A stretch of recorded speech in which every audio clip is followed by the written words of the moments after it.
ഹിന്ദു രാഷ്ട്രം നിലവിൽ വരാൻ എന്തൊക്കെ വേണോ അതിനു വേണ്ടിയിട്ടുള്ള കോപ്പുകൾ കൂട്ടുകയാണ് ഇവിടെ ചെയ്യുന്നത്. അങ്ങനെയാണ് ഭാരതാംബ, പാദപൂജാ സംസ്കാരം, കാല് കഴുകിച്ചൂട്ട്, ഇതൊക്കെ വരുന്നത് അങ്ങനെയാണെന്നാണ് നമ്മൾ മുസ്ലിങ്ങളെ പറ്റി പറയാം. ഒരു 6-ാം നൂറ്റാണ്ടിലാണ്. പക്ഷേ ഇവിടെ 16-ാം നൂറ്റാണ്ടിലേക്കാളും കഷ്ടസ്ഥിതിയിൽ ചാതുർവർണ്ണയോ മനസ്ഥിതിയുമായിട്ടാണ് പലരും നടക്കുന്നത് എന്നുള്ള യാഥാർത്ഥ്യം ആരും പരിഗണിക്കുന്നില്ല. മുസ്ലിങ്ങളോടുള്ള വിരോധം മോദി സൃഷ്ടിച്ചത് മാത്രമല്ലല്ലോ, മോദി സൃഷ്ടിച്ചിട്ടുണ്ട്. തീർച്ചയായിട്ടും ഇന്ത്യയിലെ ഹിന്ദുത്വവാദികൾ സൃഷ്ടിച്ചിട്ടുണ്ട്. കൂത്ത് പഠിച്ച എല്ലാവർക്കും ഇപ്പോഴും കൂടൽമാണിക്യം ക്ഷേത്രത്തിലെ കൂത്തമ്പലത്തിൽ പ്രവേശനമില്ല. 2025 നമ്മൾ ജീവിക്കുന്നത്. പക്ഷെ ആചാരാനുഷ്ഠാനബദ്ധമായ ജാതി ജീവിതം നയിക്കുന്നവരാണ് മലയാളികൾ. നമ്മൾ കേരളത്തിലെ സ്ഥാപനങ്ങളെല്ലാം പരിശോധിക്കണം. കേരളത്തിലെ വ്യത്യസ്ത സ്ഥാപനങ്ങൾ പരിശോധിക്കണം. ആ സ്ഥാപനങ്ങളിലൊക്കെ അധികാരികൾ ആരാണ്, ആ കസേരകളിലിരിക്കുന്നവരുടെ ജാതി പരിശോധിക്കണം. ഇപ്പം കഴിഞ്ഞ ദിവസം ഈ പാദപൂജ നടത്തിയല്ലോ, അധ്യാപകരുടെ പാദപൂജ നടത്തിയവർ പറഞ്ഞത്, ഞങ്ങൾ ജാതിമത ഭേദമന്യേ എല്ലാ അധ്യാപകരുടെയും കാല് കഴിയിച്ചു. ഒരു ചാനൽ ചർച്ചയിൽ ഒരു ഹിന്ദുത്വവാദി പറഞ്ഞു എല്ലാവരുടെയും കാല് കഴി. ഞാൻ പറഞ്ഞു അങ്ങനെയല്ല. ആ പാദപൂജയ്ക്കിരുന്ന അധ്യാപകർക്ക് ജാതിയുണ്ട്. കാരണം കേരളത്തിലെ പൊതുവിദ്യാഭ്യാസ സ്ഥാപനങ്ങളിൽ, അതുപോലെ തന്നെ എയ്ഡഡ് സ്ഥാപനങ്ങളിൽ, ഇപ്പോൾ PSC നിയമനമാണല്ലോ പൊതുവിദ്യാഭ്യാസ സ്ഥാപനങ്ങളിൽ നടക്കുക, സർക്കാർ സ്കൂളുകളിൽ, അതൊക്കെ ഒരു നിശ്ചയ ശതമാനമല്ലേ ഉള്ളൂ. ബാക്കി മുഴുവൻ ആരാണ്? ബാക്കി മുഴുവൻ എയ്ഡഡും അൺഎയ്ഡഡ് സ്ഥാപനങ്ങൾ മുഴുവൻ നിയന്ത്രിക്കുന്നത്, നടത്തിക്കൊണ്ടിരിക്കുന്നത് ഈ വരേണ്യ വിഭാഗത്തിൽ നിന്നുള്ളവർ. അപ്പോൾ കാല് കഴുകാൻ ഇരുന്നവരാരാ? വരേണ്യർ തന്നെ. കാല് കഴുകാൻ കാല് നീട്ടിക്കൊടുത്തവർ മുഴുവൻ വരേണ്യ വിഭാഗത്തിൽ നിന്നുള്ള അധ്യാപകരാണ് ഭൂരിഭാഗവും. ഈ ചരിത്ര യാഥാർത്ഥ്യം നമ്മൾ കാണണ്ടേ ചേട്ടാ? അതിൻ്റെ കൂടെ ഒരു കാര്യം കൂടെ, ഈ ഗുരുപൂജ ചെയ്തു എന്ന് പറയുന്നത്, ഇപ്പോൾ ഗുരുപൂജ നമ്മളിപ്പം ടെക്നോളജി അങ്ങ് കുതിച്ച് പായുന്ന ഒരു സമ്പ്രദായത്തിൽ കുട്ടികൾ പോലും ലേൺ ചെയ്യുന്നത് ടെക്നോളജിയുടെ, അതായത് യൂട്യൂബ് പോലുള്ള സാധനങ്ങളിലാണ്. അപ്പോൾ ഈ ഇപ്പോഴും ഇവർ ടിപ്പിക്കലായിട്ടുള്ള ഈ ഗുരുപൂജ, പാദപൂജ, അതൊരു കോൺഫ്ലിക്റ്റ് അല്ലേ ഈ സാധനം തമ്മിൽ?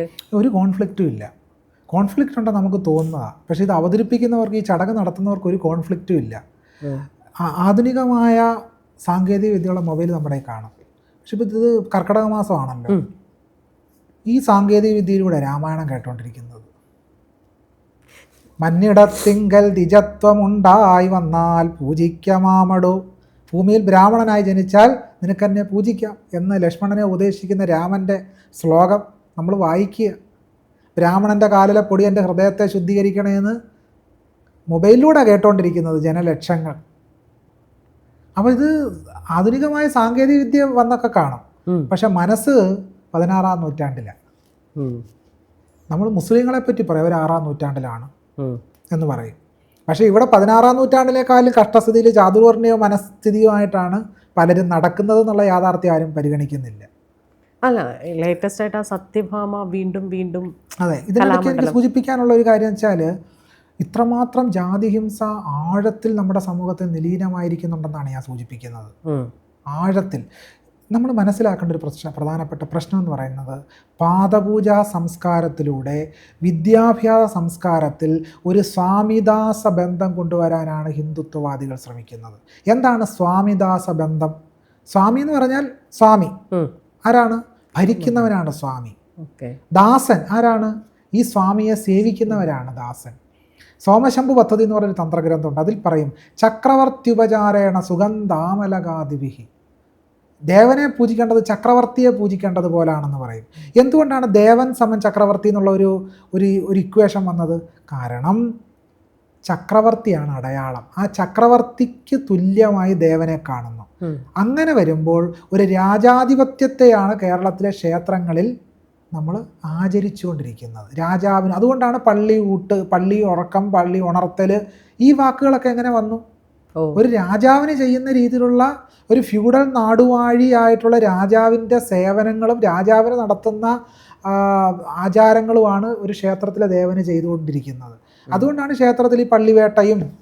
ആരാണ് വേട്ട നടത്തിക്കൊണ്ടിരുന്നത്? രാജാവാണ് വേട്ട നടത്തിക്കൊണ്ടിരുന്നത്. അതുകൊണ്ടാണ് ആ പള്ളി വേട്ട എന്ന് പറയുന്നത്. അത് ക്ഷേത്രത്തിലേക്ക് ആരോപിക്കപ്പെടുക. അപ്പം രാജാവിൻ്റെ പ്രതിബിംബമായിട്ട് ആരെ അവതരിപ്പിക്കുന്നു? ക്ഷേത്രത്തെ അവതരിപ്പിക്കുന്നു, ക്ഷേത്രബിംബത്തെ അവതരിപ്പിക്കുന്നു. പത്മനാഭ ക്ഷേത്രത്തിൽ തൻ്റെ അധികാരം മുഴുവൻ സമർപ്പിക്കുന്നതായിട്ട് വാള് തൃപ്പടിദാനമായിട്ട് സമർപ്പിച്ചു മാർത്താണ്ഡവർമ്മ. അവിടെ ദേവനിലേക്ക് സമർപ്പിക്കുന്നതിലൂടെ സ്വയം തന്നെ ദേവനായി മാറുകയാണ് രാജാവ് ചെയ്യുന്നത്. ഇത് നമ്മൾ തിരിച്ചറിയുന്നില്ല. രാജാവ് സ്വയം ദേവനായി മാറുക, എന്നിട്ട് ദേവൻ്റെ പേരിൽ നാട്ടുകാരെ ഭരിക്കുക. ഇതാണ് ഇവിടെ സംഭവിച്ചുകൊണ്ടിരിക്കുന്നത്. എന്ന് പറഞ്ഞാൽ ഈ ഫ്യൂഡൽ നാടുവാഴി മേൽക്കോയ്മ വ്യവസ്ഥയാണ് ഈ പാദപൂജാ സംസ്കാരത്തിലൂടെ ഉറപ്പിക്കപ്പെടുന്നത്. കുറച്ചും കൂടെ ലളിതമായി പറഞ്ഞാൽ ഈ പാദപൂജാ സംസ്കാരം ഒരു ഹിന്ദുരാഷ്ട്ര പദ്ധതിയാണെന്നാണ് നമ്മൾ തിരിച്ചറിയേണ്ടത്. ഇതൊരു ഹിന്ദുരാഷ്ട്ര പദ്ധതിയാണ്. ആചാരങ്ങളായ അനുഷ്ഠാനങ്ങളായി ഇതൊന്നും തിരിച്ചുവരവല്ല. ഹിന്ദുരാഷ്ട്രം നിലവിൽ വരാൻ, അത് ശക്തമാകാൻ, ആ കോയ്മ വ്യവസ്ഥിതി സംജാതമാകാൻ എന്തൊക്കെ വേണോ അതിനു വേണ്ടിയിട്ടുള്ള കോപ്പുകൾ കൂട്ടുകയാണ് ഇവിടെ ചെയ്യുന്നത്. അങ്ങനെയാണ് ഭാരതാംബ, പാദപൂജാ സംസ്കാരം, കാല് കഴുകിച്ചൂട്ട്, ഇതൊക്കെ വരുന്നത് അങ്ങനെയാണെന്നാണ് നമ്മൾ മനസ്സിലാക്കേണ്ടത്. ഇപ്പം ചേട്ടൻ്റെ തന്നെ മൈത്രിയുടെ പൊരുൾ, സനാതന ധർമ്മത്തിൻ്റെ വിമർശന പാഠങ്ങൾ എന്ന് പറഞ്ഞൊരു ബുക്കുണ്ട്. ഇപ്പം അടുത്തിടെ ഇറങ്ങിയൊരു ബുക്കാണ്. ഇതിൽ തന്നെ സംവരണം എന്നതിനെ പറ്റിയും പറയുന്നുണ്ട്. ഈ മൈത്രിയുടെ പൊരുൾ വിമർശന പാഠങ്ങൾ എഴുതുമ്പോൾ നമുക്കൊരു നിരന്തരം ഒരു വെല്ലുവിളിയുണ്ട്. ശ്യാമേട്ടനിപ്പം സംസ്കൃതം പഠിക്കുന്ന ഫാക്കൽറ്റിയാണ്. അതുകൊണ്ട് തന്നെ സംസ്കൃതത്തിലെ കുറച്ച് എന്താ പറയുക, സാധാരണ മനുഷ്യർക്ക് പൊളിച്ചു കീറി എഴുതി അവർക്കത് മനസ്സിലാക്കി കൊടുക്കാൻ പറ്റും. പക്ഷേ ഈ ഒരു ബുക്ക് എഴുതുമ്പോൾ അതിൻ്റെ ഇരട്ടി എഫേർട്ട് എടുക്കേണ്ടി വന്നിട്ടില്ലേ? കാരണം ഇത് മുഴുവൻ നമുക്കവരെ പറഞ്ഞ് മനസ്സിലാക്കണമല്ലോ, സാധാരണക്കാരൻ ഇത് വായിക്കണമല്ലോ. എങ്ങനെയുണ്ടായിരുന്നു ആ എഫേർട്ട്?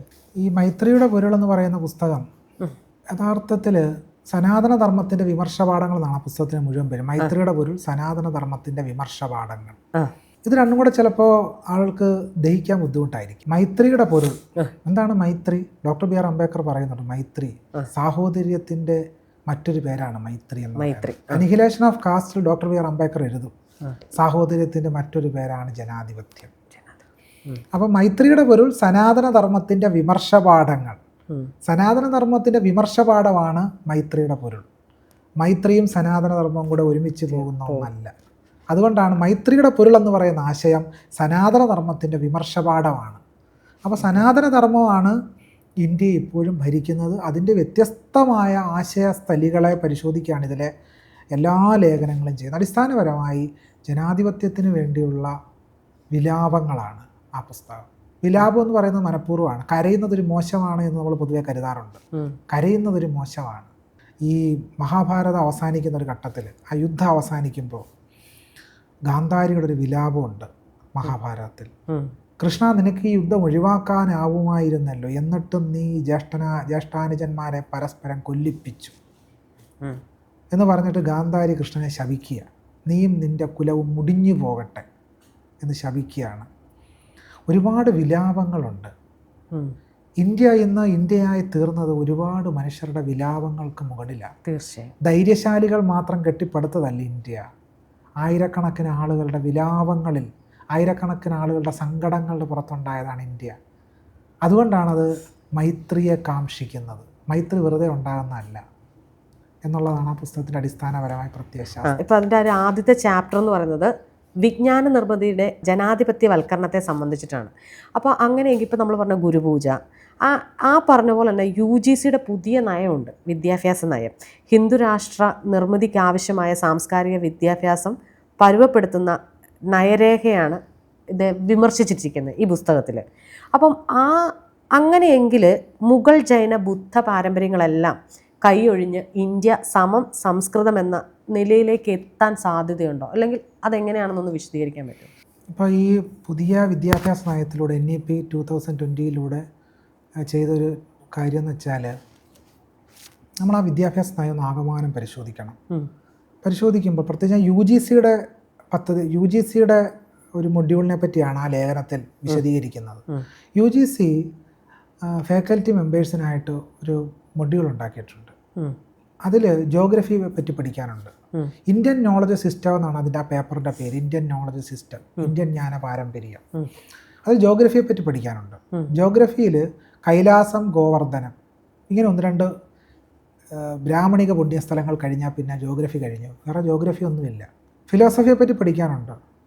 പക്ഷേ ബ്രാഹ്മണിക്കലായിട്ടുള്ള അദ്വൈത ഫിലോസഫിക്ക് വലിയ പ്രാധാന്യം കൊടുക്കുകയും ബുദ്ധ, ജൈന, ചാർവാക, അല്ലെങ്കിൽ തദ്ദേശീയമായ കേരളത്തെ സംബന്ധിച്ചാണെങ്കിൽ നാരായണ ഗുരുസ്വാമികൾ, ഇങ്ങനെയുള്ള ആളുകളുടെ ഫിലോസഫിക്കൊന്നും അതിനകത്ത് യാതൊരു പ്രാധാന്യമില്ല.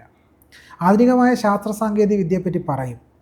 പക്ഷേ കർപ്പൂരമഞ്ജരി എന്ന് പറയുന്ന ടെസ്റ്റിലുള്ള കെമിസ്ട്രിയെ പറ്റിയാണ് ഈ പുസ്തകത്തിൽ ജ്ഞാനപാരമ്പര്യത്തിൽ പറയുന്നത്.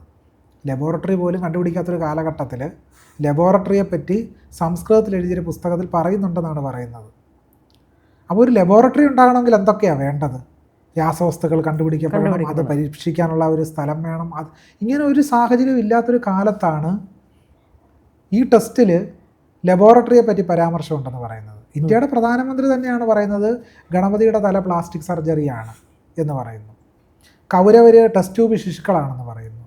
ഇങ്ങ് വന്ന പുഷ്പവിമാനം പറയുന്നു. അപ്പോൾ പുഷ്പവിമാനത്തിന് പ്രത്യേകതയുണ്ട്. വാൽമീകി രാമായണം വായിച്ചു നോക്കിയാൽ വളരെ രസകരമാണ്. പുഷ്പവിമാനത്തിൽ ആയിരക്കണക്കിന് ആളുകളാണ് കയറുന്നത്, ആയിരക്കണക്കിന് ആളുകൾ. അതെന്താണ്? ഒരു പരിധിയില്ലാത്ത സീറ്റുള്ള സ്ഥലമാണ് പുഷ്പവിമാനം, ഒന്നും അല്ലല്ലോ. എന്നാൽ ഇത് ഇപ്പോഴത്തെ ഒരു നില നമുക്ക് നോക്കിയാൽ അറിയാം. ഇത് ലാൻഡ് ചെയ്യുന്നതിനൊരു സംവിധാനം വേണം.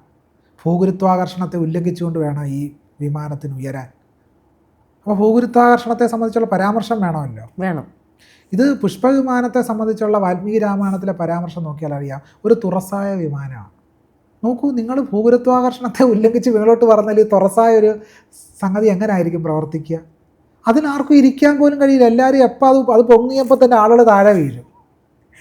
ഇങ്ങനെ ആന മണ്ടത്തരമാണ് ആളുകൾ പറഞ്ഞുകൊണ്ട് നടക്കുന്നത്. ചേട്ടൻ ഇത് പറഞ്ഞപ്പോഴേ ഈ രാമായണവും മഹാഭാരതവും എഴുതപ്പെട്ടതാണെന്ന് പറയുന്നുണ്ട്. അല്ലെങ്കിൽ അന്നത്തെ കാലത്ത് ഇപ്പം പറഞ്ഞ പോലെ തന്നെ ശൂദ്രനെ തൊട്ടുള്ള ആളുകൾക്ക് ഇത് പഠിക്കാൻ പറ്റില്ല, എഴുതപ്പെട്ടതാണ്.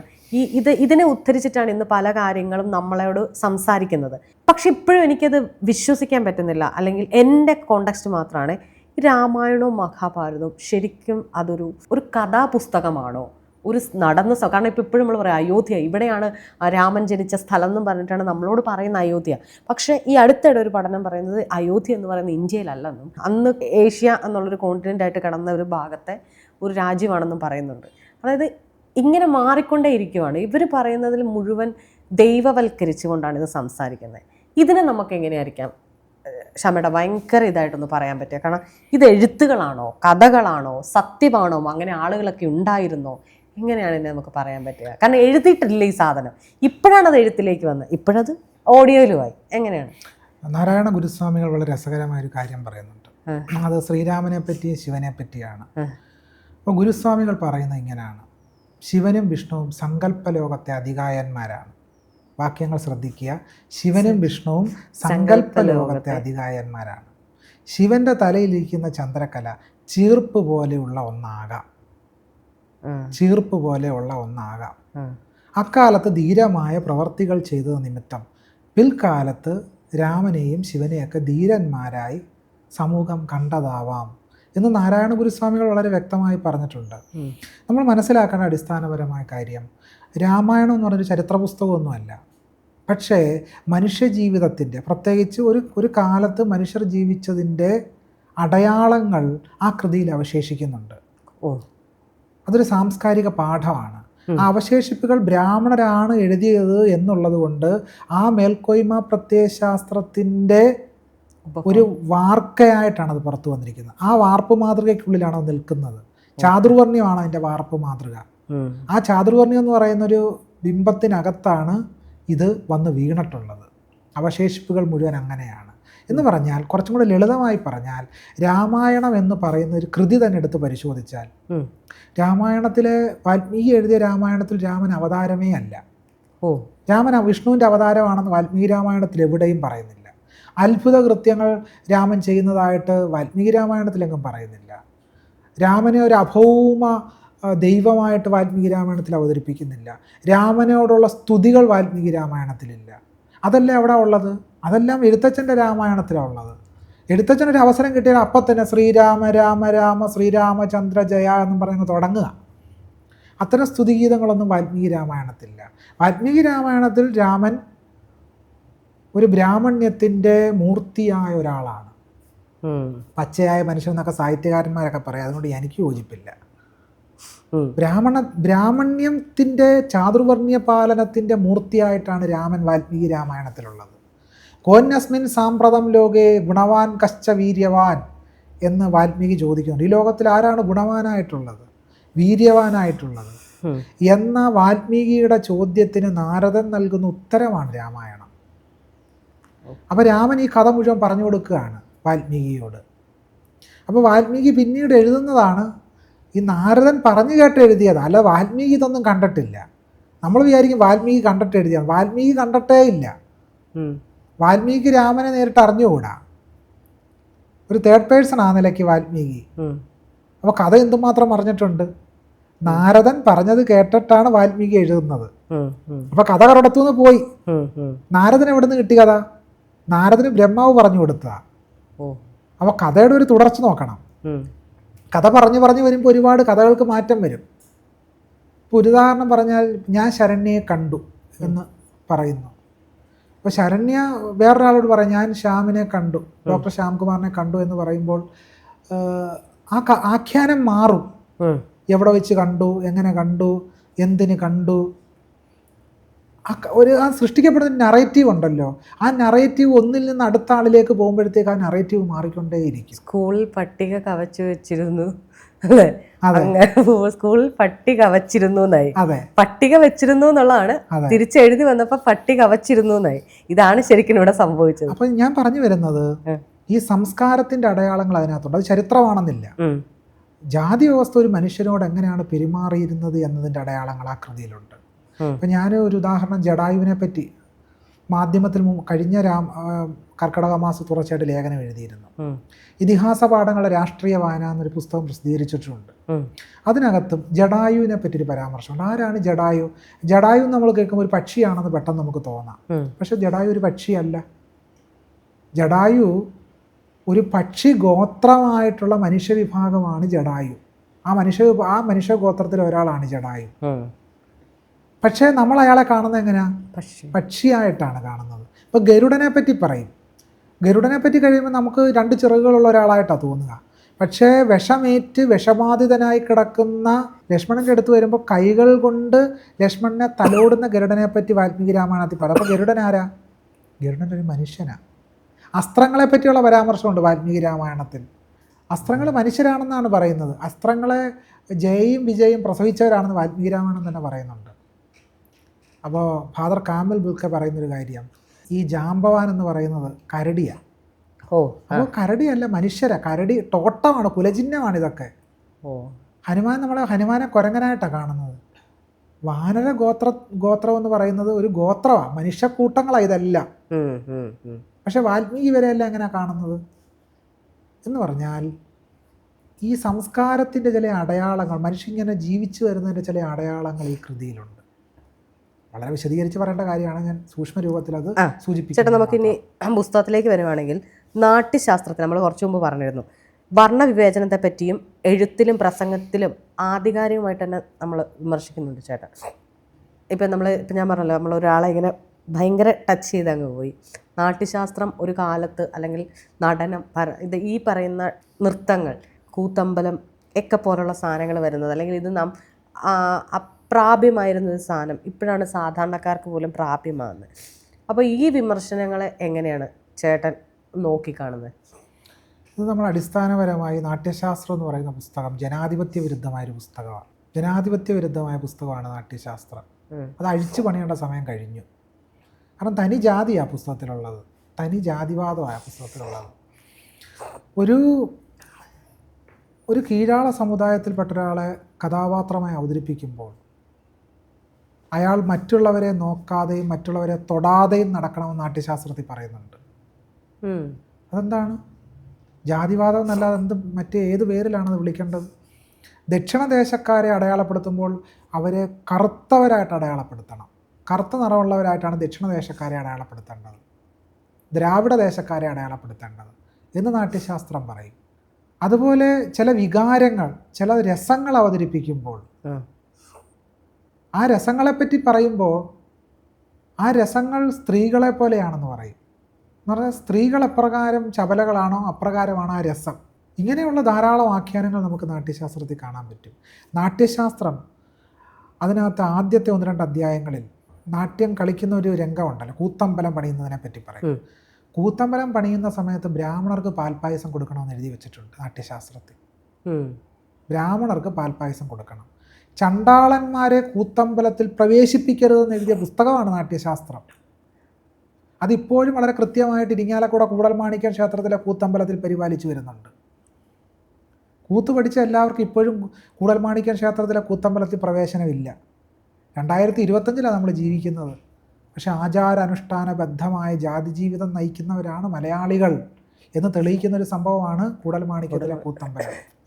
ഒരു പ്രത്യേക ജാതിയിൽപ്പെട്ട ചാക്യാന്മാർക്ക് മാത്രമേ, ചാക്യാന്മാരെന്ന് പറഞ്ഞാൽ തന്നെ സവർണ ജാതി വിഭാഗമാണ്, അവരിൽ തന്നെ ഒരു പ്രത്യേക കുടുംബക്കാർക്ക് മാത്രമേ ഈ കൂടൽമാണിക്യം ക്ഷേത്രത്തിലെ കൂത്തമ്പലത്തിൽ കൂത്തും കൂടിയാട്ടം അവിടെ അവതരിപ്പിക്കാവുന്ന കോടതിയിൽ നിന്ന് വിധി മേടിച്ചുകൊണ്ട് വന്നിരിക്കുക ആളുകൾ. അപ്പോൾ എത്രമാത്രം ജനാധിപത്യ വിരുദ്ധമാണ്. തീർച്ചയായും ചേട്ടാ. അപ്പോൾ നാട്യശാസ്ത്രത്തിൻ്റെ ഒരു സൗന്ദര്യ സങ്കല്പം തന്നെ അടിസ്ഥാനപരമായി ഒരു വരേണ്യമായ സാമൂഹ്യ ഭാവനയും സൗന്ദര്യ സങ്കല്പവുമാണ് നാട്യശാസ്ത്രം വെച്ചു പുലർത്തുന്നത് എന്നുള്ളതാണ് തിരിച്ചറിയേണ്ടത്. ശൂദ്രൻ എന്ന് പറയുന്നത് ബ്രാഹ്മണരെ സന്തോഷിപ്പിക്കലാണ് അവരുടെ പണി. ബ്രാഹ്മണർ ശകാരിച്ചാൽ പോലും പുറത്ത് പറയരുത്, അപരാധങ്ങൾ പൊറുക്കണേ എന്ന് കൂടെ അവരോട് അപേക്ഷിക്കണം. അതായത് നമ്മളെപ്പോഴും ഒരു അടിമ മനോഭാവത്തിൽ നിൽക്കണം. എന്തെല്ലാം കാര്യങ്ങൾ ചെയ്യരുതെന്ന് ബ്രാഹ്മണൻ നിർദ്ദേശിക്കണം, അതായിരിക്കണം അവർ ചെയ്യുന്നത്. നമ്മളിപ്പം അതെല്ലാം വർജിക്കണം. ബ്രാഹ്മണർ അടിമയാണ്. കാരണം ഞാനിപ്പോൾ ഈ ഒരു ക്വസ്റ്റ്യൻ ചോദിക്കാനുള്ള കാരണം, നമ്മളിപ്പോൾ ലാസ്റ്റ് ഇപ്പം ഞാൻ പറഞ്ഞില്ല, വേടൻ ജാതി പറയുന്നു, ചേട്ടൻ സംസാരിക്കുന്നു, നിരവധി ആളുകൾ ജാതിയെക്കുറിച്ച് ഇങ്ങനെ പറയുന്നു. അപ്പോഴെല്ലാവരും നമ്മൾ കാണിക്കുന്ന ഒരു പിക്ചറുണ്ട്. ആ പിക്ചർ ചേട്ടന് മനസ്സിൽ വന്നോ? ഒരാൾ പായും തെറുത്ത് പോകുന്നു. അതെ, മനസ്സിലാവുന്നുണ്ടോ സംബന്ധിച്ച് അല്ലേ? അപ്പം ഇപ്പം ഞാൻ ഈ ചോദിച്ച ക്വസ്റ്റ്യനിൽ ഇത് അന്ന് അവർ ശരിക്കും ഇവരുടെ ജോലി എന്ന് പറയുന്നത് ഈ ബ്രാഹ്മണനെ സേവിക്കൽ തന്നെയായിരുന്നോ, അതോ ഒരു തരത്തിൽ ഇവർക്കിടെ സ്ഥാനം ഇവർ നിലനിർത്തി പോരുമായിരുന്നു? ശൂദ്രസേവയാണ് ബ്രാഹ്മണ സേവയായിരുന്നു ശൂദ്രരുടെ ജോലി. ചട്ടമ്പിസ്വാമികളുടെ പ്രാചീന മലയാളം എന്ന് പറഞ്ഞ പുസ്തകമുണ്ട്. ആ പുസ്തകത്തിൽ തന്നെ വളരെ കൃത്യമായിട്ട് ഇത് വിശദീകരിക്കുന്നുണ്ട്. എങ്ങനെയാണ് ബ്രാഹ്മണ സേവകരായി ശൂദ്രന്മാർ മാറിത്തീർന്നത്. ശൂദ്രൻ എന്ന പേര് നായന്മാർ അന്തസ്സില്ലാതെ കൊണ്ടു നടന്നതിൻ്റെ ചരിത്രം പ്രാചീന മലയാളത്തിലുണ്ട്. ചട്ടമ്പിസ്വാമികൾക്ക് ലജ്ജയായിരുന്നത് ശൂദ്രന്മാരെന്ന പേര് നായന്മാർ കൊണ്ടു നടക്കുന്നതിനെ സംബന്ധിച്ച്. അതുകൊണ്ടാണ് അതിനെ എതിർക്കാൻ വേണ്ടിയിട്ടാണ് അദ്ദേഹം പ്രാചീന മലയാളം എന്ന് പറഞ്ഞ പുസ്തകം എഴുതിയത് തന്നെ. ഈ ഭൂമി മുഴുവൻ സൃഷ്ടിച്ചത്, കേരളം സൃഷ്ടിച്ചത് പരശുരാമനാണ് എന്ന് പറയുന്ന ആഖ്യാനത്തിനെതിരെയാണ് ചട്ടമ്പിസ്വാമികൾ പ്രാചീന മലയാളം എഴുതിയത്. പക്ഷേ ചട്ടമ്പിസ്വാമികളുടെ പ്രാചീന മലയാളത്തിൻ്റെ പ്രശ്നം എന്ന് വെച്ചാൽ, പരശുരാമൻ സൃഷ്ടിച്ചതാണ് കേരളം എന്നതിലൂടെ ഇത് ബ്രാഹ്മണ ഭൂമിയാണ് എന്ന് മിത്തിനെ കേരളം നായർ ഭൂമിയാണ് എന്ന് പറഞ്ഞുകൊണ്ടാണ് ചട്ടമ്പിസ്വാമി പ്രതിരോധിക്കാൻ നോക്കിയത്. അവിടെയാണ് അതിൻ്റെ പ്രശ്നം കിടക്കുന്നത്. പ്രാചീന മലയാളത്തിൽ കേരളം മുഴുവൻ നായന്മാരുടെ ആണെന്നാണ് ചട്ടമ്പിസ്വാമികൾ പറഞ്ഞു വെക്കുന്നത്. അവിടെയാണ് അതിൻ്റെ പ്രശ്നം. അപ്പോൾ അവിടെ കൃഷി ചെയ്ത ആദിവാസികളവിടെ പോയി, ദളിതരവിടെ പോയി, ബഹുജനങ്ങളവിടെ പോയി. അപ്പോൾ കേരളത്തെ മൊത്തത്തിൽ ഒരു നായർ പ്രദേശം പോലെയാണ് ചട്ടമ്പിസ്വാമികൾ പ്രാചീന മലയാളത്തിൽ അവതരിപ്പിക്കുന്നത് എന്നുള്ളതാണ് ഒന്നാമത്തെ പ്രശ്നം. 19ാം നൂറ്റാണ്ടിലെ കേരളം എന്ന് പറയുന്ന പുസ്തകത്തിൽ ഈ ഭാസ്കരൻ ഉണ്ണി ഈ ശൂദ്രന്മാരുടെ അവസ്ഥാവിശേഷങ്ങൾ വളരെ വിശദമായിട്ട് എഴുതുന്നുണ്ട്. അതിൽ ഉയർന്ന വിഭാഗത്തിൽപ്പെട്ട നായന്മാർക്ക് മാത്രമേ നമ്പൂതിരി ഗ്രഹങ്ങളിൽ പ്രവേശനം ഉണ്ടായിരുന്നുള്ളൂ. മറ്റ് നായർ വിഭാഗത്തിൽപ്പെട്ടവർക്ക് എല്ലാവരെ പോലെ ജാതിയുടെ അടിസ്ഥാനത്തിൽ അടിക്കണക്കിനനുസരിച്ച് അവർ അകന്നു നിൽക്കുകയൊക്കെ തന്നെ വേണമായിരുന്നു. ആ അവസ്ഥയായിരുന്നു ഉണ്ടായിരുന്നത്. എൻ്റെ സ്മരണകളെന്ന് പറയുന്ന പുസ്തകത്തിൽ കാണിപ്പയ്യൂർ ശങ്കരൻ നമ്പൂതിരിപ്പാട് എഴുതുന്നുണ്ട്. കേരളത്തിൽ 2 ജാതികളെ ഉള്ളൊരർത്ഥത്തിൽ നോക്കിയാൽ, 3 ജാതികളെ ഉള്ളൊരർത്ഥത്തിൽ നോക്കിയാൽ, അത് ക്ഷത്രിയരും ബ്രാഹ്മണരും ശൂദ്രരും. ക്ഷത്രിയർ പദവിക്ക് പോലും ക്ഷത്രിയരില്ല ഇവിടെ കേരളത്തിൽ. നായന്മാരിൽ തന്നെ പലരെയും ബ്രാഹ്മണർ ക്ഷത്രിയരാക്കുക ചെയ്തത്. മാർത്താണ്ഡവർമ്മ അത്തരത്തിലൊരാളാണല്ലോ, അല്ലാതെ ക്ഷത്രിയത്വമൊന്നും കേരളത്തിലൊന്നും ആ പദവിയൊന്നുമില്ല. ഇങ്ങനെ ഈ ദ്വിജാതികൾ, 2 ജാതികൾ മാത്രമേ ഉള്ളൂ എന്ന് പറയുന്നുണ്ട്. ബ്രാഹ്മണരും ശൂദ്രരും മാത്രമേ ഉള്ളൂ കേരളത്തിലെന്ന് കാണിപ്പയ്യൂർ തന്നെ എൻ്റെ സ്മരണകളിൽ എഴുതുന്നുണ്ട്. അപ്പോൾ ഞാൻ പറഞ്ഞു വരുന്നത് ഇതാണ്, ഇവരുടെ ജോലി, ശൂദ്രന്മാരുടെ ഒരു കാലത്ത് 2 പ്രധാനപ്പെട്ട ജോലികൾ: ബ്രാഹ്മണ സേവ, യുദ്ധം, നാട്ടുരാജാക്കന്മാർക്ക് വേണ്ടിയുള്ള യുദ്ധം. ആ യുദ്ധം എങ്ങനെയാണ്? വളരെ രസകരമാണ് ആ യുദ്ധം. യുദ്ധത്തിൻ്റെ ചരിത്രം വളരെ രസകരമാണ്.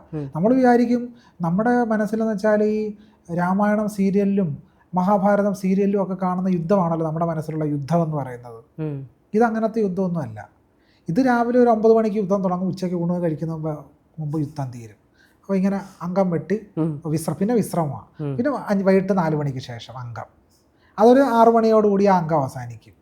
അതിൻ്റെയൊക്കെ ഒരു അവശേഷിപ്പാണ് നമ്മൾ ഓച്ചിറയിലും ഒക്കെ കാണുന്ന ഈ പടപ്പുറപ്പാടും അത്തരം കാര്യങ്ങളൊക്കെ തന്നെ.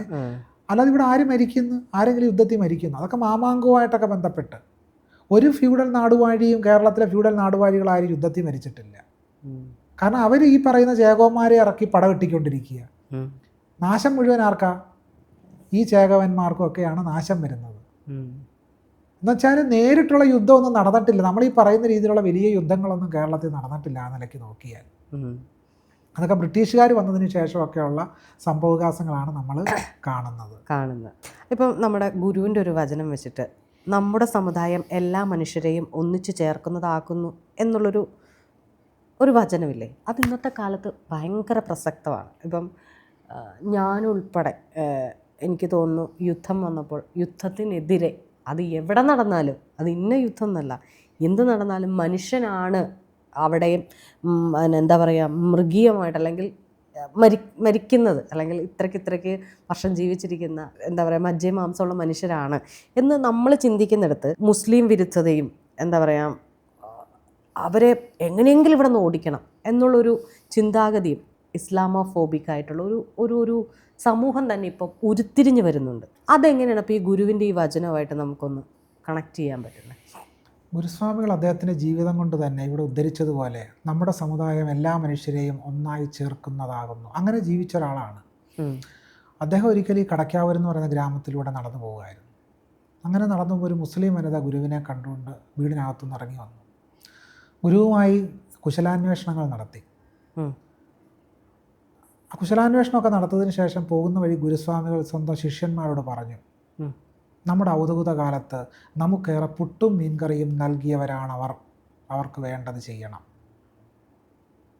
നമുക്കേറെ പുട്ടും മീൻകറിയും നൽകിയവരാണവർ, അവർക്ക് വേണ്ടത് ചെയ്യണം എന്നാണ് ഗുരുസ്വാമികൾ പറഞ്ഞത്.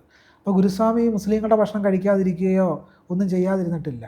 അദ്ദേഹത്തിൻ്റെ അവധൂത സന്യാസ കാലത്ത് കടപ്പുറത്ത് കഴിഞ്ഞിട്ടുണ്ട്, മത്സ്യമാംസ്യാദികൾ ഭക്ഷിച്ചിട്ടുണ്ട്, അവരുടെ കൂടെ ഉറങ്ങിയിട്ടുണ്ട്. ഇതെല്ലാം ഗുരു ചെയ്തിട്ടുണ്ട്. ശിവഗിരിയിൽ മുസ്ലിങ്ങൾക്ക് പ്രാർത്ഥിക്കുന്നതിന് വേണ്ടി ഒരു ദേവാലയം പണിയുന്നതിന് തനിക്കൊരു മടിയും ഉണ്ടായിരുന്നില്ല എന്നാണ് ഗുരു പറഞ്ഞത്. ഗുരു എഴുതിയല്ലോ അനുകമ്പാ ദശകത്തിൽ കരുണാവാൻ നബി മുത്തുരത്നം എന്ന് ഗുരു എഴുതി. അപ്പോൾ എനിക്ക് നേർക്കുള്ള സംഘികളുടെ വലിയ ആക്ഷേപമാണ് ഞാൻ കരുണാവാൻ നബി മുത്തുരത്നം എന്ന് പറഞ്ഞു. അതെൻ്റെ വരികളല്ല. കരുണാവാൻ നബി മുത്തുരത്നം എന്ന് പറഞ്ഞത് ഞാനല്ല, നാരായണ ഗുരുവാണ് പറഞ്ഞത് കരുണാവാൻ നബി മുത്തുരത്നം എന്ന്. അപ്പം ഗുരുസ്വാമികളുടെ അടിസ്ഥാനപരമായ സങ്കല്പം എന്താണ്? സോദരത്വേന വാഴുന്ന മാതൃകാസ്ഥാനം. ഗുരു തന്നെ പറയുന്നുണ്ട്, മനുഷ്യരുടെ ജാതി ഏതായാലും മതം ഏതായാലും ഒന്നിച്ചു കഴിയുവാൻ പ്രയാസമില്ലല്ലോ. മനുഷ്യരുടെ ജാതി ഏതായാലും മതം ഏതായാലും ഒന്നിച്ചു കഴിയുന്നതിന് പ്രയാസമില്ലല്ലോ. എന്ത് രസമുള്ളൊരു കാര്യമാണല്ലേ. മനുഷ്യരുടെ സമുദായം ഏതും ആയിക്കോട്ടെ, മനുഷ്യരുടെ അവരുടെ വിശ്വാസം. മതം എന്നാൽ എന്താണെന്ന് ഗുരു പറയുന്നുണ്ട്. മതം എന്നാൽ അഭിപ്രായമാണ്. മതം എന്നാൽ അഭിപ്രായമാണ്. അതെങ്ങനെ ഇരുന്നാലും ഒന്നിച്ചു കഴിയുവാൻ പ്രയാസമില്ലല്ലോ. കാരണം മനുഷ്യർക്ക് വ്യത്യസ്ത അഭിപ്രായം ഉണ്ടാകാം. വ്യത്യസ്ത അഭിപ്രായം ഉണ്ടാകുമ്പോൾ പോലും ഒരുമിച്ച് കഴിയുന്നതിന് നമുക്ക് തടസ്സം ഉണ്ടാകരുത്. അതാണ് നമ്മൾ വൈവിധ്യങ്ങളുടെ സഹവർത്തിത്വം എന്ന ആശയം മുന്നോട്ട് വെക്കുന്ന. അതാണ് ഈ വൈവിധ്യങ്ങളുടെ സഹവർത്തിത്വത്തിലാണ് നാരായണ ഗുരുസ്വാമികൾ നിലക്കൊണ്ടത്. അതിനുവേണ്ടിയാണ് ഗുരു നിലക്കൊണ്ടത്, വൈവിധ്യങ്ങളുടെ സഹവർത്തിത്വത്തിന് വേണ്ടി. അതുകൊണ്ട് ഗുരു ഒരിക്കൽ തിരുവനന്തപുരത്ത് ഒരു ക്ഷേത്രത്തിൽ ചെന്നു തർക്കം തീർക്കാൻ. ഈഴവരുടെ ക്ഷേത്രമാണ്, തർക്കം തീർക്കാൻ ചെന്നു. അദ്ദേഹം നോക്കിയപ്പോൾ പുലയ സമുദായത്തിൽപ്പെട്ട ആളുകൾ ക്ഷേത്രത്തിന് വെളിയിൽ നിൽക്കുന്നു, അവരെ അകത്തോട്ട് കയറ്റുന്നില്ല. അപ്പോൾ ഗുരു ചോദിച്ചു, എന്തുകൊണ്ടാണ് അവർ വൃത്തിയുള്ള മനുഷ്യരാണല്ലോ, എന്തുകൊണ്ടാണ് ക്ഷേത്രത്തിനുള്ളിലേക്ക് പ്രവേശിപ്പിക്കാത്തത്?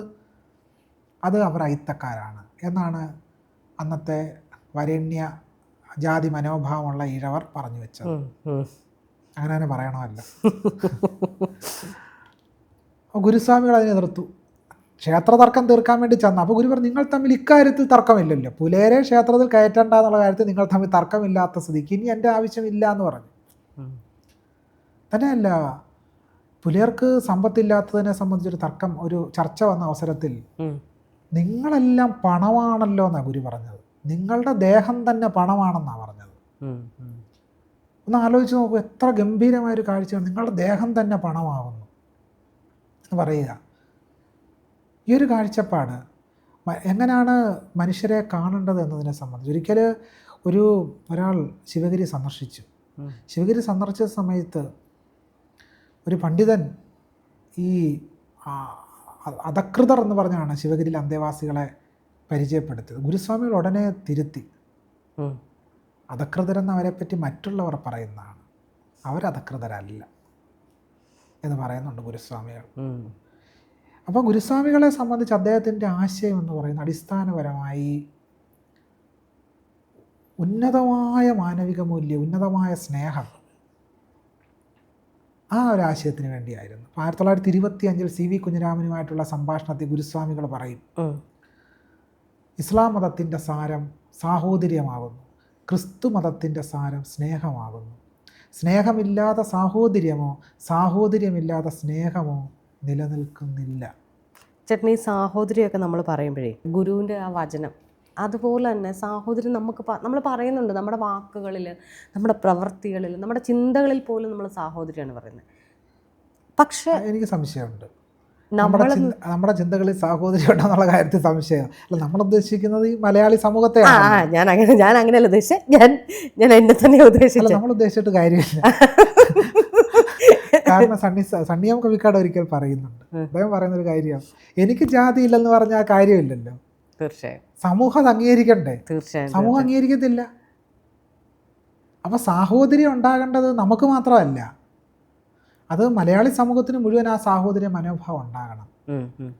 ഇപ്പം ഞാൻ പറഞ്ഞല്ലേ, കഴിഞ്ഞ 10 വർഷക്കാലത്തെ ഒരു ഭരണത്തിൽ ഏറ്റവും കൂടുതൽ ഈ പറയുന്ന ദളിത്, പിന്നോക്ക മുസ്ലിംസാണ് ഏറ്റവും കൂടുതൽ. ഈ സാഹോദര്യത്തെക്കുറിച്ച് പറഞ്ഞുകൊണ്ടാണ് വേട്ടയാടപ്പെട്ടതും ഇരകളാക്കപ്പെട്ടതും ഇത്രയും ജയിലുകളിൽ ഇത്രയും എന്താ പറയുക ദളിതരായിട്ടുള്ള ആളുകളാണെന്ന് അടുത്തിടെ ഒരാൾ ജയിലിൽ പോയിട്ട് വന്നിട്ട് പറയുക വരെ ഉണ്ടായിട്ടുണ്ട്. അതായത് ഇവിടെ കിടക്കുന്ന ജയിലിൽ മൊത്തവും ദളിതരാണ് കിടക്കുന്നത്. കാരണം ആര് കുറ്റം ചെയ്താലും പോവാൻ ഇവരുണ്ട്. ഇപ്പം അത് മുന്നത്തെ കാര്യം. 10 വർഷമായിട്ട് ഇവിടുത്തെ സാഹോദര്യം എല്ലാം ഇങ്ങനെ കുഴഞ്ഞു മറിഞ്ഞ് കിടക്കുകയാണ്. അതായത് ഞാൻ പറഞ്ഞ പോലെ നമ്മൾ ഇപ്പം അനുകൂലിച്ച് പറഞ്ഞാൽ ഉടനെ നമ്മളെ പാകിസ്ഥാനിലേക്ക് വണ്ടി കയറ്റി വിടുകയോ എന്താ പറയുമെങ്കിൽ ഗാസയിലേക്ക് വണ്ടി കയറ്റി വിടുകയോ ഒരു സമൂഹം വളർന്നു വരുന്നുണ്ട്. അത് ഈ 10 വർഷത്തിൻ്റെ ഭരണത്തിൻ്റെ അവരുടെ നേട്ടമാണോ അതോ നമ്മളുടെ ബ്രെയിൻ നമ്മൾ തന്നെ പണയം വെച്ച് നിൽക്കുന്നതാണോ? ഇത് രണ്ടുമല്ല. ഇന്ത്യൻ സാമൂഹ്യ വ്യവസ്ഥയുടെ പ്രത്യേകതയാണ് ഇത്. ഇന്ത്യൻ സാമൂഹ്യ വ്യവസ്ഥയുടെ അടിത്തറ എന്ന് പറയുന്നത് അപരവൽക്കരണമാണ്. ആ അപരവൽക്കരണത്തിൻ്റെ നിദാന കേന്ദ്രം ജാതിയാണ്, ജാതി വ്യവസ്ഥയാണ്. ഇതിപ്പോൾ ഈ ജാതി വ്യവസ്ഥ ഈ 10 കൊല്ലം കൊണ്ട് മോദി ഉണ്ടാക്കിയതൊന്നും അല്ലല്ലോ. ഇന്ത്യൻ സമൂഹത്തിൽ നൂറ്റാണ്ടുകളായി, ആയിരത്താണ്ടുകളായി നിലനിൽക്കുന്ന ജാതി ഹിംസയെ പുതിയ കാലത്ത് മോദി ഉപയോഗിക്കുന്നു. ഇപ്പം മുസ്ലിങ്ങളോടുള്ള വിരോധം മോദി സൃഷ്ടിച്ചത് മാത്രമല്ലല്ലോ, മോദി സൃഷ്ടിച്ചിട്ടുണ്ട്. തീർച്ചയായിട്ടും ഇന്ത്യയിലെ ഹിന്ദുത്വവാദികൾ സൃഷ്ടിച്ചിട്ടുണ്ട്. പക്ഷെ അതിൻ്റെ വേര് കിടക്കുന്ന എവിടെ? വളരെ മുമ്പ് തന്നെ ഉണ്ട്. ഇപ്പോൾ രാജാനക ജയാനകൻ്റെ പൃഥ്വിരാജ വിജയം എന്ന് പറയുന്ന മധ്യകാലഘട്ടത്തിലുണ്ടായൊരു ഗ്രന്ഥമാണ്. അതിൽ പറയുന്നത് പൃഥ്വിരാജൻ എന്ന് പറയുന്ന രാജാവ് മുസ്ലിങ്ങളെ കൊല്ലാൻ വേണ്ടി അവതരിക്കുമെന്നാണ് പറയുന്നത്. അത് മോദി എഴുതിയതല്ലല്ലോ. പക്ഷെ മോദി അത് ഉപയോഗിക്കുന്നുണ്ട്. മോദിയെ കുറ്റമുക്തനാക്കാൻ പറയുന്ന വാചകമായിട്ട് തെറ്റിദ്ധരിക്കുന്നത് ചിലപ്പോൾ അങ്ങനെ തെറ്റിദ്ധരിക്കാൻ സാധ്യതയുണ്ട്. ഞാൻ പറഞ്ഞു വരുന്നതിൻ്റെ സാരം ഇതാണ്. RSSന് വളരാനും വികസിക്കാനും പറ്റുന്ന രീതിയിലുള്ള ഒരു സാമൂഹിക വ്യവസ്ഥ ഇന്ത്യയിൽ ഉള്ളത് കൊണ്ടാണ് RSS പോലൊരു പ്രസ്ഥാനം ഉണ്ടാകുന്നതെന്ന് നമ്മൾ മനസ്സിലാക്കണ്ടേ. അതിനു പകരം ഇന്ത്യയിലെ മുഴുവൻ പ്രശ്നവും RSS ഒറ്റയടിക്ക് സൃഷ്ടിച്ചു എന്നല്ല നമ്മൾ മനസ്സിലാക്കേണ്ടത്. ഇന്ത്യയിൽ RSSന് വളരാനുള്ള വളക്കൂറുള്ള മണ്ണ് ഇന്ത്യയിൽ ഉണ്ടെന്നല്ലേ നമ്മൾ തിരിച്ചറിയേണ്ടത്. അങ്ങനെ ഒരു സാമൂഹിക വ്യവസ്ഥയെ മാറ്റിമറിച്ചാൽ RSSന് പിന്നെ പിടിച്ചു നിൽക്കാൻ പറ്റത്തില്ല. പക്ഷെ അങ്ങനെ ഒരു സാമൂഹിക വ്യവസ്ഥയില്ല.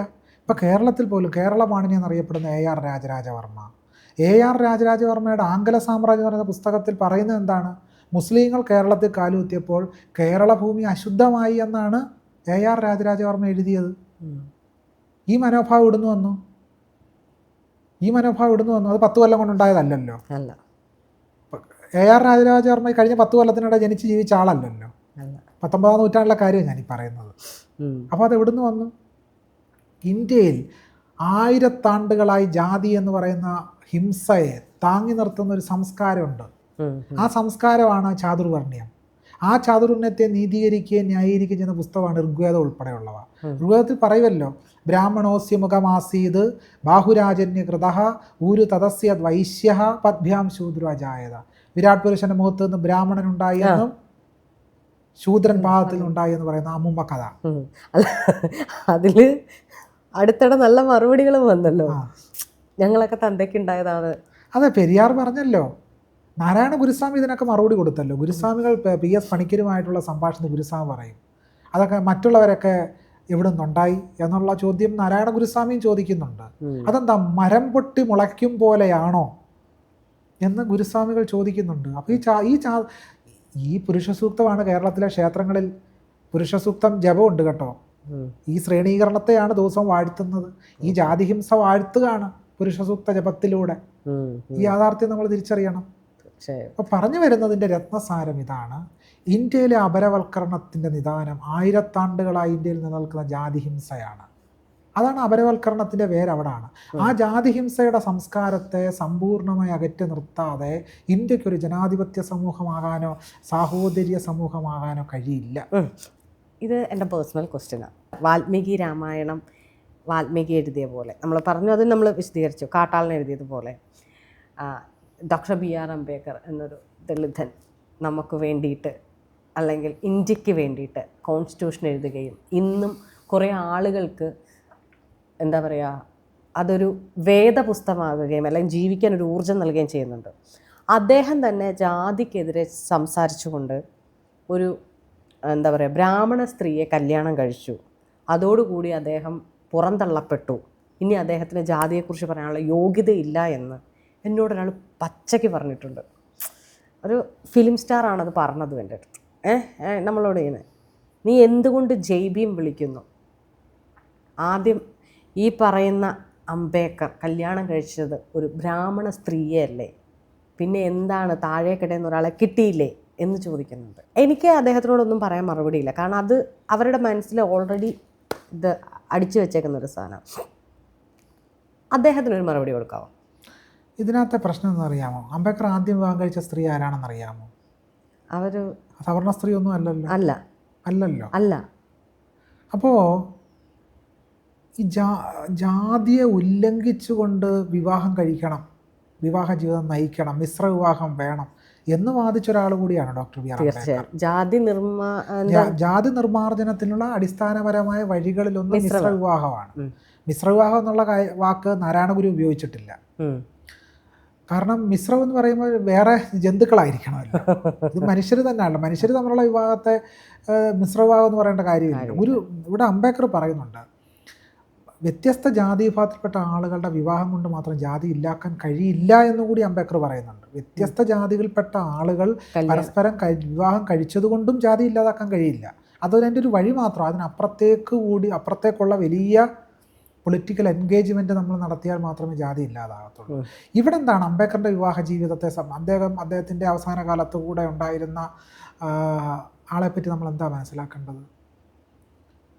ഒരു വ്യക്തിപരമായ തിരഞ്ഞെടുപ്പ് എന്നതിനേക്കാൾ ഉപരിയായിട്ട് അദ്ദേഹത്തിൻ്റെ സാമൂഹിക ജീവിതത്തെ നമ്മൾ സമഗ്രമായിട്ട് പരിശോധിക്കേണ്ടതായിട്ടുണ്ട്. അപ്പം വ്യക്തിപരമായ ജീവിതത്തിൽ ഒരു ബ്രാഹ്മണ സ്ത്രീ വിവാഹം കഴിച്ച ഉടൻ തന്നെ റദ്ദായി പോകുന്നതാണോ അദ്ദേഹത്തിൻ്റെ പൊളിറ്റിക്സ്? ഒന്നും അല്ലല്ലോ. അദ്ദേഹം അവസാന കാലത്ത് എഴുതിയ പുസ്തകങ്ങളൊക്കെ നമ്മൾ പരിശോധിക്കണ്ടേ? ബുദ്ധ ആൻഡ് ഹിസ് ധമ്മ ഉൾപ്പെടെയുള്ള പുസ്തകങ്ങൾ പരിശോധിക്കണ്ടേ?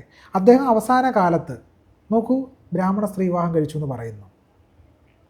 ആ ബ്രാഹ്മണ സ്ത്രീയോടൊപ്പം ആണല്ലോ അദ്ദേഹം ബൗദ്ധ ദീക്ഷ സ്വീകരിക്കുന്നത്. അദ്ദേഹം പറഞ്ഞ വാക്കുകൾ എന്താണ്? അദ്ദേഹം പറഞ്ഞത്, ഞാൻ ഗണേശനെയോ ദുർഗയെയോ ആരാധിക്കില്ല, ഞാൻ ബ്രാഹ്മണ പുരോഹിതന്മാരെ കൊണ്ട് പൗരോഹിത്യപരമായ ചടങ്ങുകൾ ചെയ്യിക്കില്ല എന്ന് പറഞ്ഞുകൊണ്ടാണ് അദ്ദേഹം ബുദ്ധമതത്തിലേക്ക് പരിവർത്തനം ചെയ്യുന്നത്. അപ്പോൾ ഇവിടെ നമ്മൾ തിരിച്ചറിയേണ്ട ഒരു അടിസ്ഥാനപരമായ കാര്യം എന്ന് പറയുന്നത്, ഇന്ത്യ പോലൊരു സമൂഹത്തിൽ ഡോക്ടർ BR അംബേദ്കറെ പോലൊരു വലിയ മനുഷ്യൻ അപ്പോൾ ബ്രാഹ്മണ സ്ത്രീ വിവാഹം കഴിക്കുമ്പോൾ ഇവർ പറയുന്നതിൻ്റെ അർത്ഥം എന്നറിയാം, ബ്രാഹ്മണ സ്ത്രീയെ മുകളിലും അംബേദ്കറെ താഴെയാണ് പ്രതിഷ്ഠിക്കുന്നത്. അംബേദ്കറെ താഴെ പ്രതിഷ്ഠിക്കുക, എന്നിട്ട് ബ്രാഹ്മണ സ്ത്രീയെ മുകളിൽ വെക്കുക. അപ്പം ബ്രാഹ്മണ സ്ത്രീ എന്തോ അംബേദ്കറോട് ഔദാര്യം പ്രകടിപ്പിച്ചു എന്നുള്ള നിലയ്ക്കാണ് ഈ കഥ വായിക്കപ്പെടുന്നത്. അങ്ങനെയല്ല. അവരെ തുല്യ മനുഷ്യരായിട്ട് എന്താ സ്ഥാനപ്പെടുത്താൻ കഴിയാത്തത്? തുല്യ മനുഷ്യരായിട്ട് എന്താ സ്ഥാപിക്കപ്പെടാൻ കഴിയാത്തത്? അനിഹിലേഷൻ ഓഫ് കാസ്റ്റ് എഴുതി ജാതി പോയ ഒരാളാണ് ഡോക്ടർ BR അംബേദ്കർ. ഞാൻ പറഞ്ഞു വരുന്നതിൻ്റെ അർത്ഥം എന്ന് വെച്ചാൽ അനിഹിലേഷൻ ഓഫ് കാസ്റ്റ് എന്നതിൻ്റെ അർത്ഥം അനിഹിലേഷൻ ഓഫ് ബ്രാഹ്മണ്യം എന്ന് തന്നെയാണ്. അനിഹിലേഷൻ ഓഫ് കാസ്റ്റ് എന്ന് പറഞ്ഞാൽ ജാതി നിർമൂലനം എന്ന് മാത്രമല്ല അതിനർത്ഥം, ബ്രാഹ്മണ്യ നിർമൂലനമെന്നും ഹിന്ദുത്വ നിർമൂലനമെന്നും കൂടി അതിനർത്ഥമുണ്ട്. നമ്മൾ വായിച്ചെടുക്കണം നമ്മൾ. അതുകൊണ്ട് അദ്ദേഹം ഈ പറഞ്ഞ ഇതേ ആക്ഷേപം സഹോദരൻ അയ്യപ്പന് നേർക്കുണ്ടായിരുന്നു. സഹോദരൻ അയ്യപ്പൻ മിശ്ര വിവാഹത്തെയൊക്കെ പറ്റി പറഞ്ഞിട്ട് സ്വന്തം ജാതിയിൽ നിന്നാണ് സഹോദരൻ അയ്യപ്പൻ വിവാഹം കഴിച്ചത്. നോക്കൂ, ഇത് രണ്ടും ആരോപണമാണെന്നേ. അംബേദ്കറെ പറ്റി പറഞ്ഞ എന്താണ്? അംബേദ്കർ മറ്റൊരു ജാതിയിൽ നിന്ന് കല്യാണം കഴിച്ചു, വിവാഹം കഴിച്ചു. സഹോദരൻ അയ്യപ്പനെ പറ്റി പറഞ്ഞ എന്താണ്? സഹോദരൻ അയ്യപ്പൻ സ്വന്തം സമുദായത്തിൽ നിന്ന് തന്നെ വിവാഹം കഴിച്ചു. ഈ ആക്ഷേപം എല്ലാ കാലത്തും ഉള്ളതാണ്. ആ വ്യക്തിയുടെ ജീവിതം സമഗ്രമായിട്ട് എന്താണ് നമുക്ക് നൽകിയതെന്ന് പരിശോധിക്കണ്ടേ? തീർച്ചയായും 2 പരാമർശങ്ങൾ തിരുത്തേണ്ടതായിട്ടുണ്ട്. ഒന്ന്, ഇന്ത്യൻ ഭരണഘടന വേദപുസ്തകമാണെന്നുള്ളൊരു അഭിപ്രായം എനിക്കില്ല. കാരണം വേദം എന്ന് പറയുന്ന അടിസ്ഥാനപരമായിട്ട് ഇത്രമാത്രം ജനാധിപത്യ വിരുദ്ധവും മനുഷ്യർക്ക് ഉപകാരപ്പെടാത്തതായിട്ടൊരു കാര്യമാണ് വേദം. കഴിഞ്ഞ കാലത്ത് ഒരു സംസ്കാരത്തെ പറ്റി പഠിക്കാൻ നമുക്കതിനെ ഒരു ടെസ്റ്റ് എന്ന നിലയ്ക്ക് അതിനെ കാണും. ഇപ്പം നമ്മൾ ജനാധിപത്യത്തിൻ്റെ ശ്രീകോവിൽ എന്ന് പറയും. ജനാധിപത്യത്തിന് ശ്രീകോവിലൊന്നും ഇല്ല. അങ്ങനെ ആ ഒരു ശരിയാ ചേട്ടൻ പറഞ്ഞു തരാം. അല്ല ഇപ്പൊ ഞാൻ പോലും എന്റെ വേദപുസ്തകം അല്ലെങ്കിൽ എന്റെ ബൈബിൾ എന്ന് ഞാൻ പറയുന്നത് അത് വേണ്ട, ശരിയാണ്, ആവശ്യമില്ല. കാരണം ബൈബിളിൽ പറയുന്നത് എന്താണ്? ബൈബിളിൽ ഒരിടത്ത് പറയുമല്ലോ, യഹോവയെ പറ്റി പറയും, ഞാൻ അസൂയാലുവായ ദൈവമാകുന്നു എന്നാ പറയുന്നത്. തട്ടവിട പ്രാർത്ഥനാ സമയത്ത് ശിരസ് മറയ്ക്കാത്തവർക്ക് കഠിന ശിക്ഷ കൊടുക്കണമെന്നുള്ള വാചകം ബൈബിളിലില്ലേ? ഉണ്ട്. അപ്പോൾ വേദപുസ്തകമാണെന്നൊക്കെ പറഞ്ഞാൽ വലിയ പ്രശ്നത്തിലേക്ക്. ശ്രീകോവിലിനെ പറ്റി പറഞ്ഞാൽ എന്താ അവസ്ഥ? ശ്രീകോവിൽ എല്ലാവർക്കും പ്രവേശിക്കാവുന്ന ഇടങ്ങളാണോ ശ്രീകോവിൽ? പക്ഷേ ഇന്ത്യൻ പാർലമെന്റിൽ ആർക്കും പ്രവേശിക്കാം. തീർച്ചയായും. അപ്പം ജനാധിപത്യത്തിന്റെ ശ്രീകോവിൽ എന്നൊക്കെയുള്ള പരാമർശം നമ്മൾ ഒഴിവാക്കണം. ജനാധിപത്യ വിരുദ്ധമായ പരാമർശമാണ്. തീർച്ചയായും. ജനാധിപത്യത്തിനും ശ്രീകോവിലിനും തമ്മിലൊരു ബന്ധവുമില്ല. ശ്രീകോവിൽ അടിസ്ഥാനപരമായി ഒരു ഫ്യൂഡൽ നാടുവാഴ കാലഘട്ടത്തിൻ്റെ അടിസ്ഥാനത്തിൽ പ്രവർത്തിക്കുന്ന ഇടമാണ് ക്ഷേത്രം എന്ന് പറയുന്നത്. ക്ഷേത്രം ഇപ്പോഴും ജനാധിപത്യവൽക്കരിക്കപ്പെട്ടിട്ടില്ല. തീർച്ചയായും. ആ സമരപാതയിലാണ് ഇപ്പോഴും ഉള്ളത്. ടി കെ മാധവനും നാരായണ ഗുരുവും സഹോദരൻ അയ്യപ്പനും ഒക്കെ പരിശ്രമിച്ചത് നമ്മുടെ സമൂഹത്തെ ജനാധിപത്യവൽക്കരിക്കാനാണ്. ആ പോരാട്ടം നമ്മൾ തുടരേണ്ടതായിട്ടുണ്ട്. തീർച്ചയായും ചേട്ടാ. എനിക്കും സമയം ചേട്ടനും എനിക്കല്ല ശരിക്കും ശ്യാമേട്ടനാണ് തിരക്കും സമയക്കുറവും. ഇപ്പോൾ ഈ പറഞ്ഞ പോലെ തന്നെ നിങ്ങളുടെ പോരാട്ടങ്ങൾ നിരന്തരം കേൾക്കുകയും വായിക്കുകയും മനസ്സിലാക്കുകയും ചെയ്യുന്ന ഒരു സമൂഹമുണ്ട്. അതായത് ഇപ്പം നാരായണ ഗുരുവിനെ ഉദ്ധരിച്ച് പറഞ്ഞതുപോലെ നാരായണ ഗുരുവിനെ ഫോളോ ചെയ്യുന്നവരുണ്ട്. നമ്മൾ ഇവരെയൊക്കെ എടുത്തു പറയുന്നത് എന്തുകൊണ്ടാണ്? എന്താണ് നമുക്ക് ചുറ്റും നടക്കുന്ന അനീതി എന്നെങ്കിലും നമുക്ക് മനസ്സിലാവണം, അറ്റ്ലീസ്റ്റ് അതെങ്കിലും മനസ്സിലാവണം. അങ്ങനെ നിങ്ങളെയൊക്കെ കേൾക്കുന്ന ഒരുപാട് ആളുകളുണ്ട്. എനിക്ക് പറഞ്ഞു തന്ന വലിയൊരു കാര്യമുണ്ട്. ഞാൻ വേദപുസ്തകം എന്നുള്ളത് ഞാൻ തിരുത്തുന്നു. എൻ്റെ മാർഗദർശി അല്ലെങ്കിൽ എനിക്ക് വെട്ടമായ അല്ലെങ്കിൽ എനിക്ക് വെളിച്ചമായ പുസ്തകമാണ് ഇന്ത്യൻ ഭരണഘടനയും അംബേദ്കറും എന്നുള്ള വ്യക്തി. അപ്പോൾ ഇത്രയും നേരം എന്നോട് സംസാരിച്ചതിന് ഞങ്ങളുടെ ചാനലിൻ്റെ വക ഭയങ്കര സന്തോഷം. എൻ്റെ ഭാഗത്തു നിന്ന് എന്തെങ്കിലും തെറ്റായിട്ടോ അല്ലെങ്കിൽ മിസ്റ്റേക്ക് ആയിട്ടുള്ള ക്വസ്റ്റ്യൻ ചോദിക്കുകയോ വേറൊരു തരത്തിൽ ഇതാക്കിയിട്ടുണ്ടെങ്കിൽ ക്ഷമിക്കണം. ഇത്രയും നേരം ഇരുന്നതിന് താങ്ക് യു.